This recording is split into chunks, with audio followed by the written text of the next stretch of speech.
All right, so we were talking about arbitraging opportunities just for the sake of rational choice and for the sake of describing a function within a function.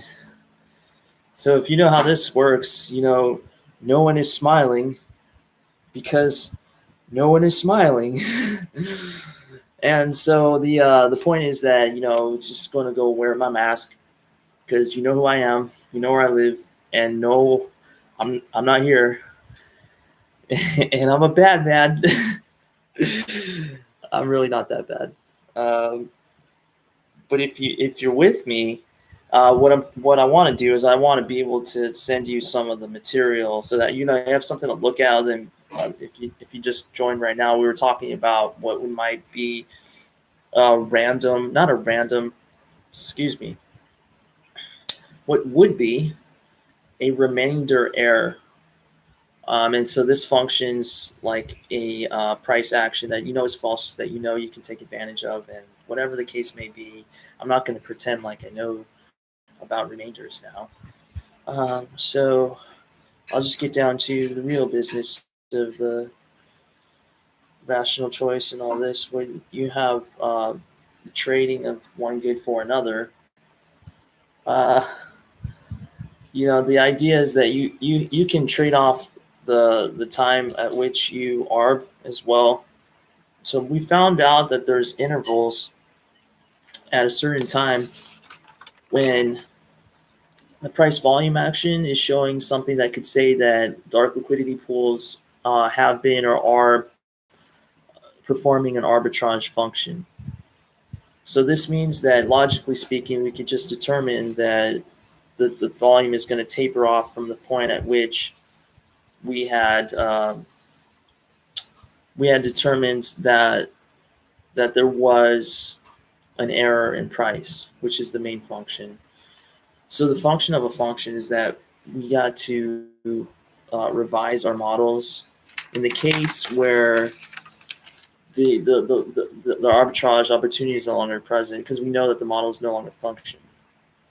But the point is that there's a remainder error, and so there's a diminishing law of returns that says that we can maximize this what would have been, if you saw the video, would have been a half a cent return, and based on time intervals when this price flashes again, depending on whether or not someone else had revised their model. So uh, it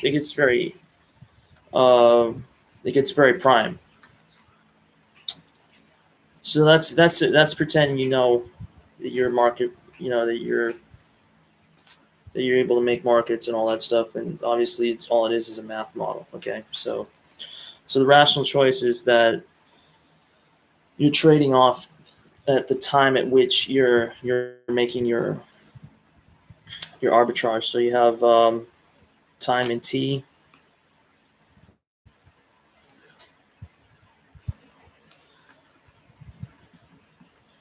And then you have the pi in dollars.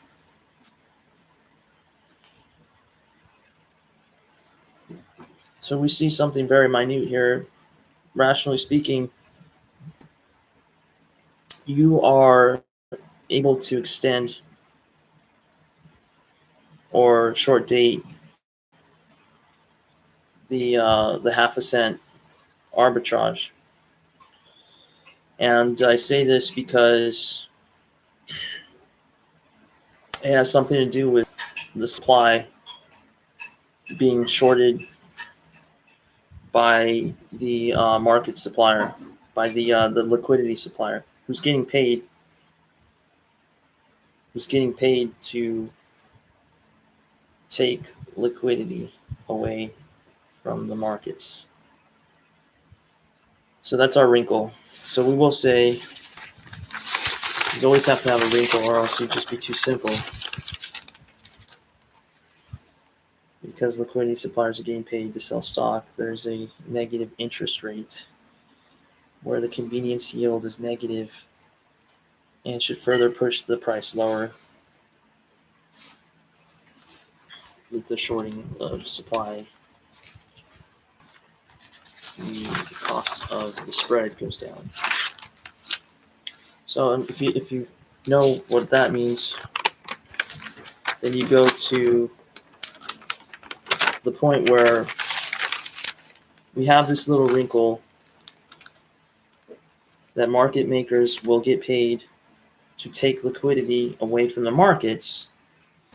So if the arbitrage opportunity reaches a certain level that is too small, that it is shorter than the bread supplied by the spread or the cost of participating in the game, all right? It's that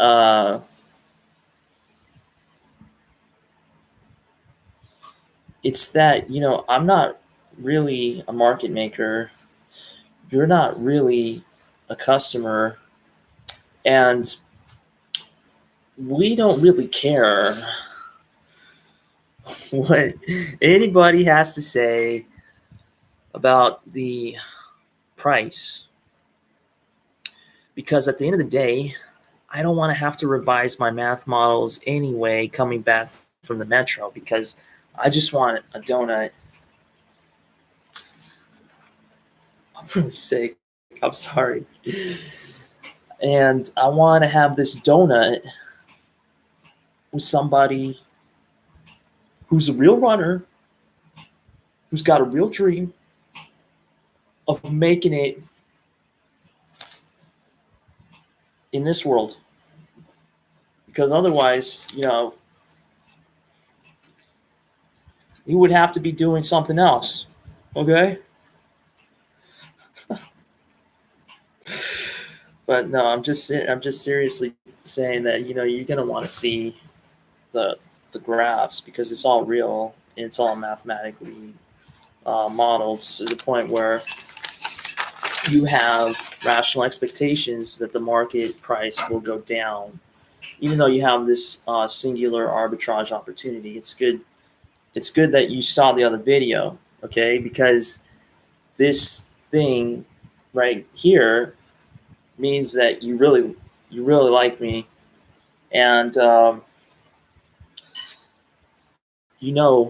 now is the time that we got to just basically do what we did before, and we buy into this arbitrage opportunity.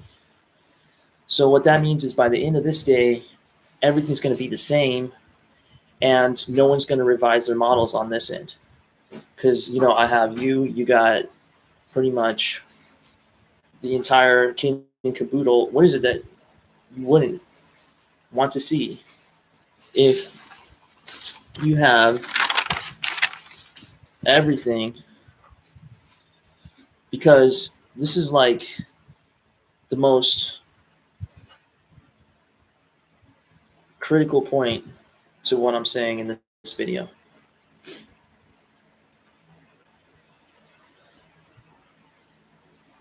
When it doesn't become worth it, okay, is the point when the rational utility curve reaches a limit that is going to be equal to the cost of the spread, the cost of participating. Like, let's say I'm your customer, okay? Let's just say I'm your customer.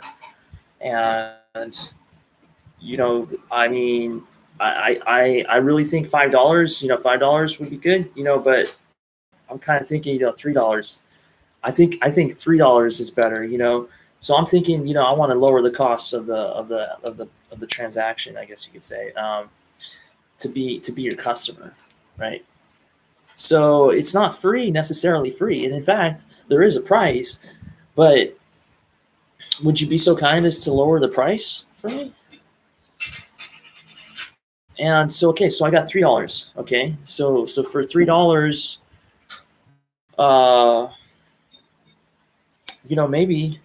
maybe I got someone else, that is a cross agent, because he's flicking his wrist. He's like, man, it's time to go. You're just engine number 5, and it's time to finish the transaction. And but the point is that at the time by now, you realize that we spent enough time to have performed the transaction. All right, end of story. So why not pay $5 to participate in the game? Okay, and you're selling me a lot of stock. Okay, you're selling me a lot of stock right now. This is just crazy. And and so there's the shorting of supply. So we have a rational expectation that the price is just going to go down.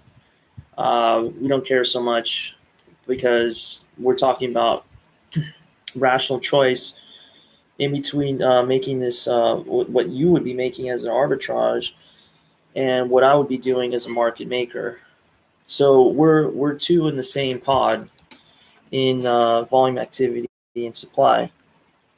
Got you with me? So I want to pay $5 and get it over with, so to speak. So what happens is, um,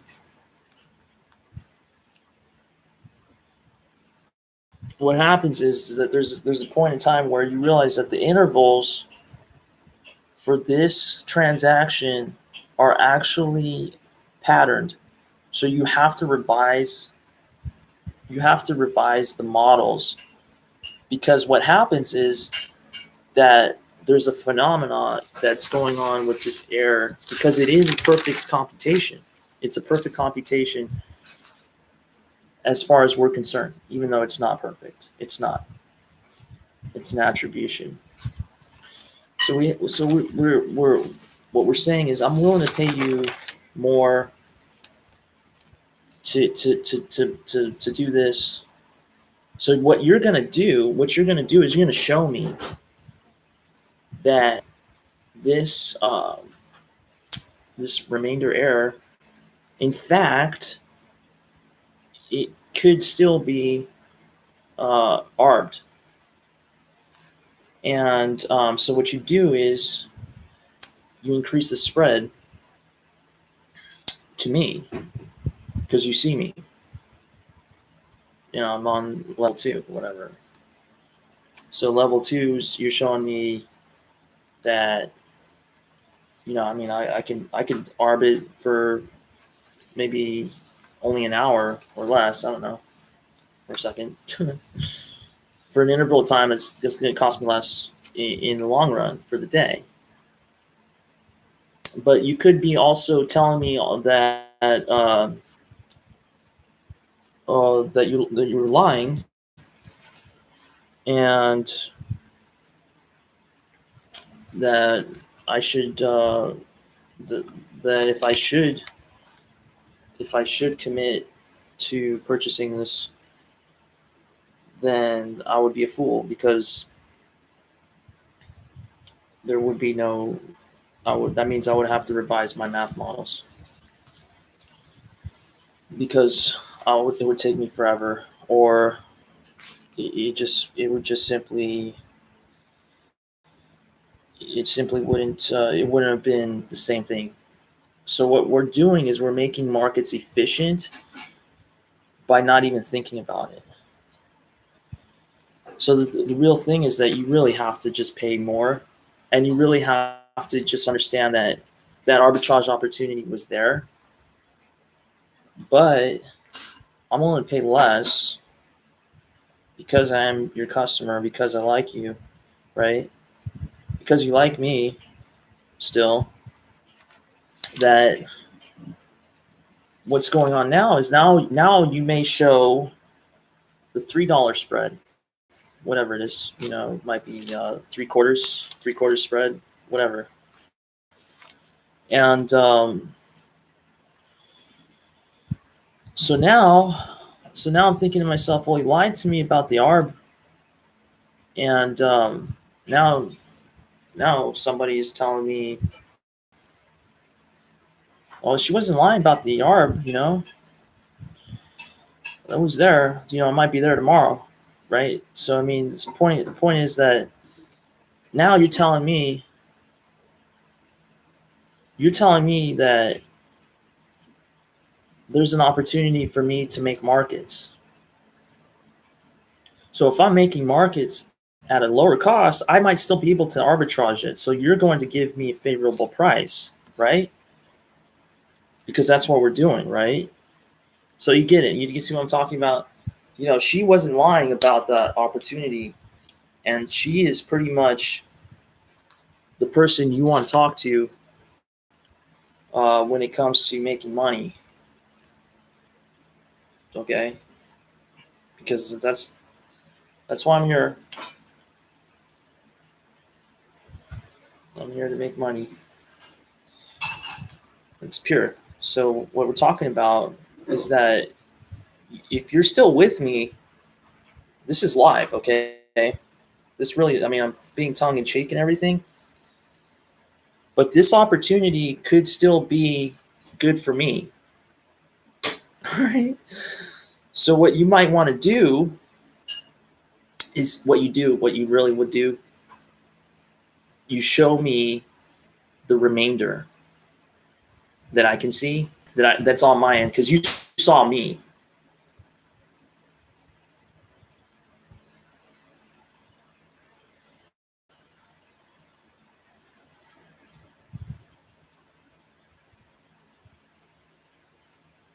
Okay.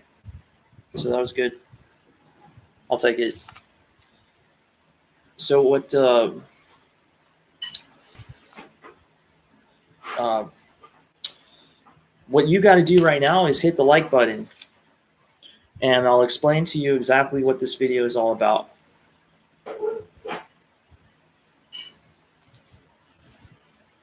So we got time now, right? I mean,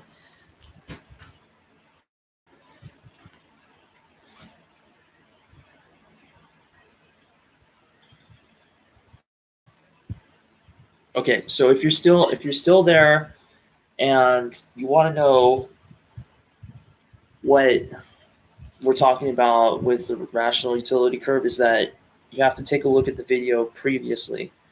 So that one is going to be the remainder error functions. When you come back, just let me know.